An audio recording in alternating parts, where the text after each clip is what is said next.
Hey everybody, welcome to your Practice Production Pearl of the week. This week we're going to talk about the subject of motivation and motivational psychology. So what I have concluded after 38 years, and all of our consultants would absolutely agree, is that the more motivated your team, the better they perform. But here's the reality. It's not about motivating the team. That's a great culture, and that happens by having a clear 5-year vision, a very clear mission that you live every single day and talk about often, and 4 to 6 core values. And the mission and core values are your non-negotiables.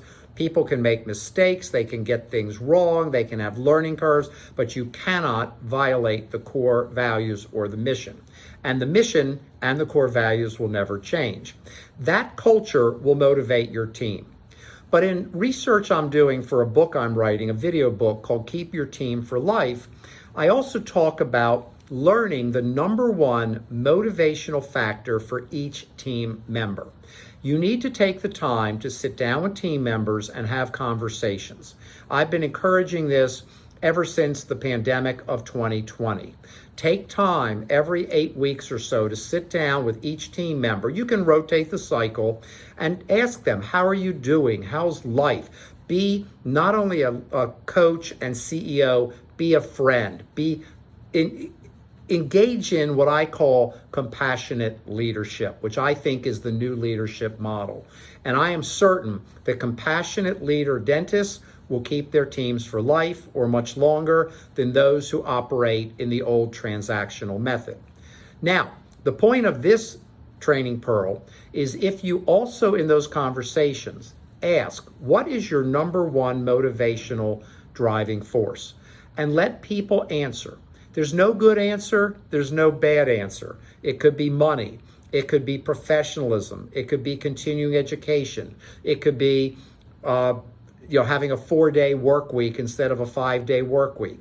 Whatever it is, you want to really tie in to that number one motivational driver. Now you have to be careful. Sometimes people tell you what they think they should say. They're not lying in any way. It's just that somebody might not say money because it sounds greedy, so they'll say something else. But money can be translated into nice words like financial security, savings, etc.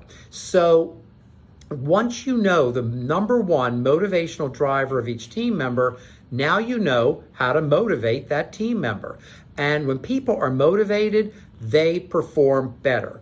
I'll end with this thought. There is a mathematical formula that I haven't figured out, I don't know that I ever will, between motivation and practice production. There's a ratio analysis in there somewhere that when the team reaches different levels of motivation, practice production also scales up on some ratio formula. I can't tell you what the formula is, but I can tell you after 30,000 doctor clients and 38 years of experience for our firm, without question, the more motivated team members, the better practice production. And what's your goal?